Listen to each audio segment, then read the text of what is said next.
All right, we're going to talk about chemical reactions, and in this section, we're going to focus on just some of the terms to describe what a chemical reaction is telling us, as well as how to balance a chemical reaction. Ultimately, we're going to look at a balanced equation as recipe cards when we do stoichiometry.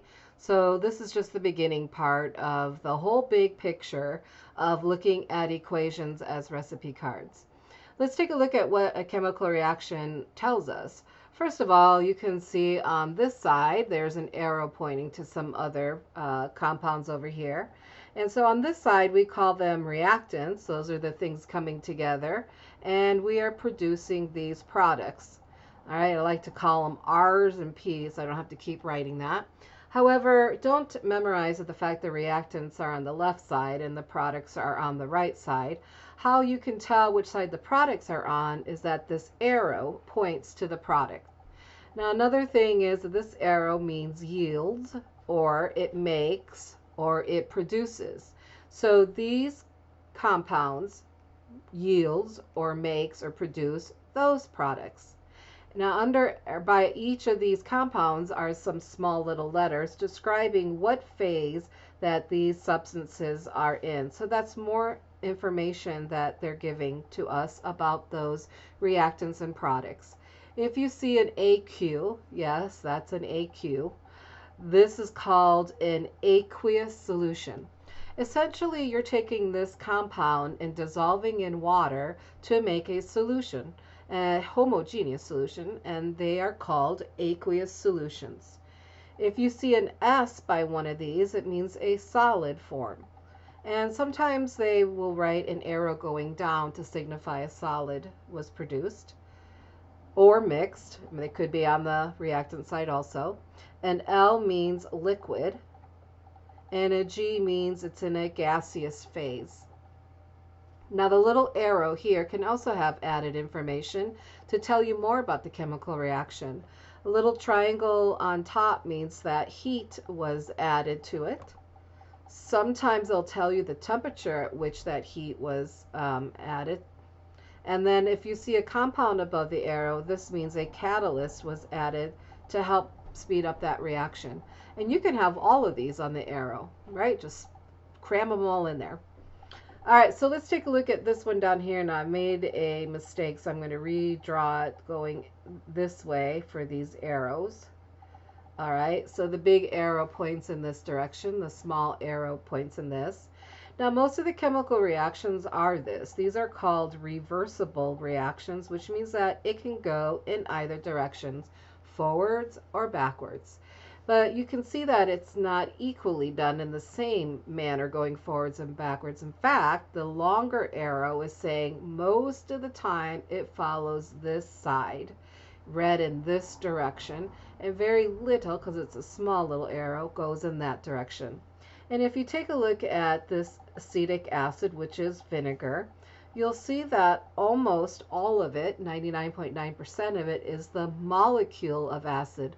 This is why it's red mostly in this direction, and only 0.1% are the ions. So this tells us information about essentially which side the equilibrium lies on, which is where it likes to be red most of the time. So this is a weak acid, just as a side note, because it doesn't produce a lot of hydrogen ions. A strong acid will be an acid that produces a lot of hydrogen ions, because that is what pH papers measure, hydrogen ions. All right, so there's the overview of what a chemical equation can tell us and all the added little bits of information. Let's look at starting to balance. Now, there's two steps to balancing, and I wish there was a golden key I could give to you that unlocked it all, but it really does take practice. You can't just do 5 problems and call it good. You really have to practice. Now, there's probably about 25% of the people that have issues with this part of the balancing, which is you're constantly counting atoms. Our goal in balancing equations is to have the same number of atoms of each element on both sides of the arrow. However many chlorides I have on this side, I want the same number on this side. How many rubidiums? I want the same on this side. So we want a balanced equation, and it really pivots on being able to count atoms. Ultimately, when you're balancing a chemical equation, you're going to be putting a coefficient in front of the compound. So pretend that we are just practicing counting the elements right now. So I want to know how much barium I have, carbon, hydrogen, and oxygen. How much do I have? Because I put a 3 in front of here. So this is how you do this. Make sure, and you need to do it methodically all the time. This is an error that happens to students because their eyes wander everywhere in the compound. So be consistent when you're counting atoms. Once I put a number in front of this, it impacts everything that's in here. So I always go to this front number, and then hidden here, because we don't write ones in chemistry, is a 1 by barium. So I have 3 bariums now. So I went to the front and I multiplied that 1. Now I want to see how many carbons I have. Always go to the front. Go to the front. So here I go. Go to the front. I'm going to go to the outside of this parentheses, and then I'm going to jump to the inside. So that 6 times 2 is 12 carbon atoms. What happens is students will go here and forget they put a number there. So always visit the number in the front that you put there. That's 3 times the outside number times the inside number. So I always say front, outside, inside. Front, outside, inside. So get into that habit, because you could be part of the 25% that have their eyes wander everywhere and don't consistently count the atoms. All right, oxygen. I'm going to go to the front, I'm going to go to the outside, and then I'm going to pop on the inside. So that would be 12 oxygens. Remember, we're just counting atoms now. So what I would like you to do is stop the video and count how many atoms there are of each of the elements in these compounds. Aluminum, chromium, and oxygen. Nitrogen, hydrogen, phosphorus, and oxygen. Count like I did and see how many you have. Stop the video and come back to it. You may need a calculator, so go ahead and do that. All right, let's take a look at this one. And I'm circling and underlining so you understand where I'm getting the information from. I'm going to go to that 5, and then the 2 is where the aluminum is. I'm going to go back up to that front. Remember I said keep methodically doing it the same way. Go to the outside and the inside, right? Front, outside, inside. Front, outside, inside. Same thing with oxygen. Front, got to go to the front, outside, inside. All right, that's how many I have of those. Let's see, these are my answer for ammonium phosphate. You can see I always visited the front, and when I do the nitrogen and hydrogen, they're the ones in the parentheses, so I went outside, inside for those. But when I get to phosphorus, he's by himself, so it's just 3 times the 1 to get 3, and it's 3 times 4 for the oxygen. All right, let's take a look at balancing equations. And as I said, I wish there was like a silver bullet. I think I called it a gold bullet or something, but a silver bullet that I could tell you on how to balance. The best way is to listen to some tips, but ultimately practice. Now, it seems kind of like a cop-out to say that trial and error is how you do it. But sometimes they're just so difficult that truly is what you do, trial and error.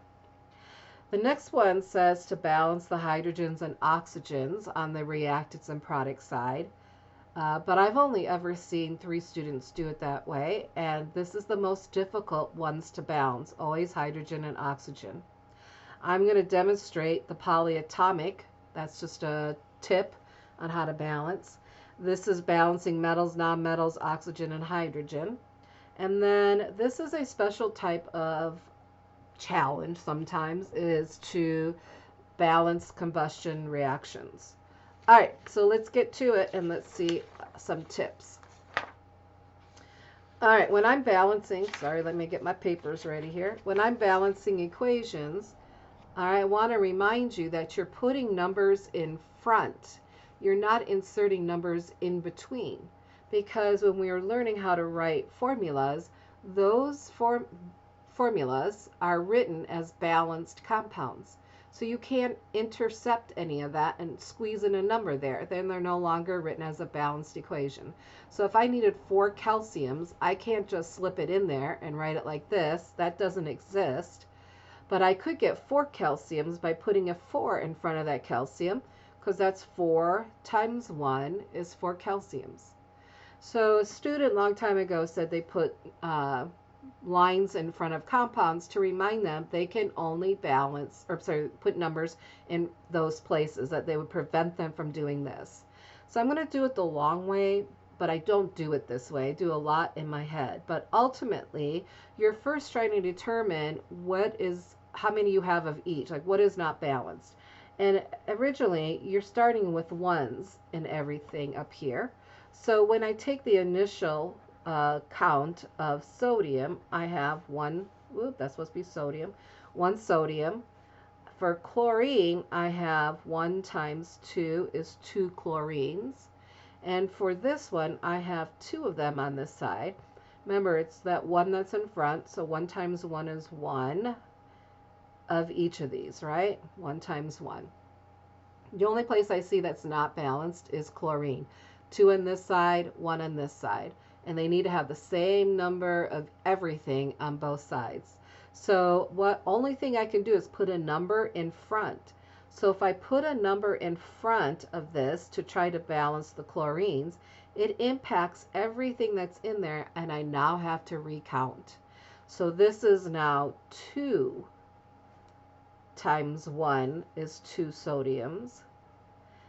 And it's always good to do this in a pencil, with a pencil. And then I go 2 times 1, I now have 2 chlorines. So I have the same number of chlorines by doing that, but now I've impacted how many sodiums I have. I got to go back over here, and I see that if I put a 2 there, 2 times 1, I'll have 2 sodiums. So they'll balance now, and that's what you'll keep doing, like a teeter-totter back and forth. I always say if it gets really ugly balancing, it's looking like it's getting more complex after 3 minutes, erase everything and start somewhere new. So the other thing you should do when you think you're done, go back and count everything again. So 2 times 1 is 2 sodiums, 2 times 1 is 2 sodiums. You can put a 1 there if that helps. 1 times 2 is 2 chlorines, and 2 times 1 is 2 chlorines. So we don't usually put a 1, but that's okay if you do. All right, so let's take a look at this. All right, I want to get the same number on both sides. Oxygen, I have 2. Potassium, I have 1. Remember, I'm already doing this. I'm just not doing all the details here. And 2, and 1 oxygen. Sorry. So potassium and oxygen are both out of whack. So I think what I'll do, I'm just going to balance the potassium first. And so to get 2 potassiums on this side, if I put a 2 here, 2 times 1, I'll have 2 potassiums now. So I'm balanced. But my oxygens still are not balanced. So I need to have 2 on this side. The only way to do that is put a number here, right? And so 2 times 1 gives me 2 oxygens. But don't forget, you got to count everything else that 2 impacted. So now it's 2 times 2 is 4 potassiums. Well, now I got to come back over here because I no longer have 4 potassiums, and I'm going to have to change this to a 4. And again, if you like to put the 1 there, go ahead. So you can see that it didn't matter where I started. There's no magic place, but I had to go back and reduce something that made it not balanced anymore once I balanced this compound, or oxygens. So that happens quite a lot. This is why we don't use pens when we're balancing. So let's do the polyatomic method. If I take a look at this, one of the tips I can give to you is don't balance oxygen. It's in everything. The best balancing thing is to have one compound have it here and one compound as a product. But when oxygen's in everything, it just makes it really difficult. So I'm going to balance the polyatomic way, and this is to see polyatomics as units. And it only works if they remain together, because once in a while you can really destroy polyatomics. But I have a nitrate here and a nitrate there, chromate, chromate. So I'm going to do this method. Remember, they all have these invisible ones is what I say. So right now I have 1 times 2. I have 2 nitrates. 1 times 1 nitrate over here. And then I have 1 times 1 chromate and 1 times 1 chromate. So the only thing that's not balanced is the nitrates. So to get 2 nitrates here, I'm going to put a 2 there. And don't forget, it also impacts sodium. So I have 2 times 1 sodium. I'm going to come over here, remember that invisible 1 times 2 sodium. And actually, without recounting everything, this is all balanced. And it's all balanced from just doing the polyatomic method. All right, one more, and then I'm going to have you practice one on your own. And this is called a combustion. And these sometimes are difficult because, well, first of all, they have lots of hydrogens and oxygens. And we already said that they are the most difficult ones to do. And so we're going to do the CHO method. And this is where you balance carbon, hydrogen, and then oxygen. We're going to look at oxygen. It's in a couple compounds on the product side, so that already makes it bad. But carbon's in one on each side, hydrogen's in one compound on each side. So that's why we're going to balance those first. The reason why it's also hard is because often these, when they total up the number of oxygen atoms over here, often they are odd number. So we'll see here. All right, so right now 1 times 2 is 2 carbons, and I only have 1 carbon here. So I'm going to put a 2 there. So right now my carbons match. Then I'm going to see how many hydrogens I have. 1 times 6 is 6. 3 times 2 is 6. Now I have 2 sources of oxygen, and this whole number of oxygens has to match the number of oxygens on this side. So go to the front, right? 2 times 2 is 4 oxygens, and 3 times 1 oxygen is 3. So right now I have 7 oxygens. Now you can do 2 methods. Some students see that 3.5 times 2 gives me 7. The numbers have to be whole numbers. So if that's how you see that, that's fine, because 3.5 times 2 is 7. But then you need to go and multiply everything by 2 so you get that to a whole number. So you'd be 2, 7, 4, and 6. Okay? If you don't see 3.5 times 2 is 7, what you end up having to do is start over again. So if it's an odd number, you're going to double the coefficients that you have done at this time. All right, so right now I have a 2. I'm going to cancel that out and put a 4. I had a 3. I'm going to double it to a 6. And then I'm going to start over. So right now I have 4 times 1 is 4 carbons. So I'm going to get 4 on this side. All right, so 2 times 2 is 4. 2 times 6 is 12. 6 times 2 is 12. So carbons and hydrogens match. So let's see how many oxygens I have, because before I had an odd number. I have 4 times 2 is 8 oxygens. 6, go to the front always, times 1 is 6 oxygens. So the total on this side is 14 oxygens.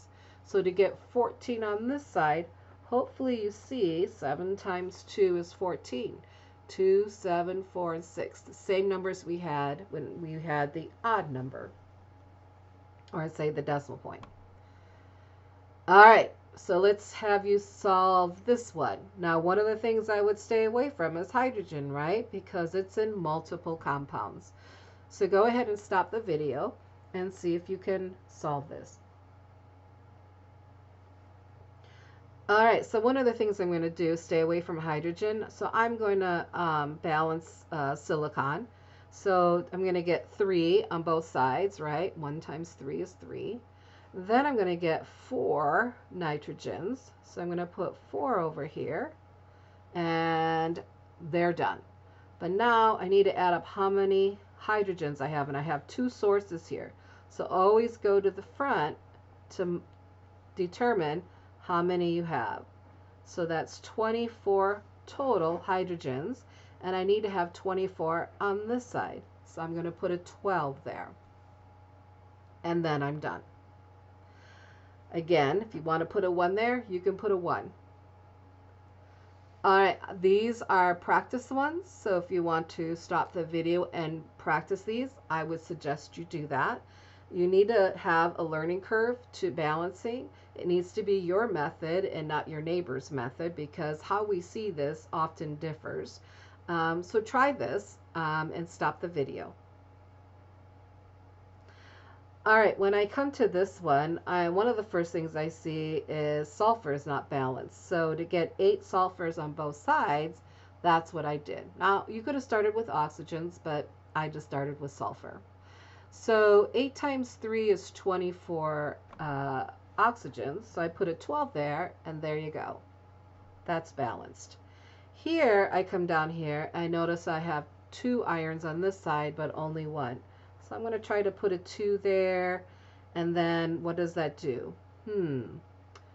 It's really hard to balance those oxygens, but they do share a common number.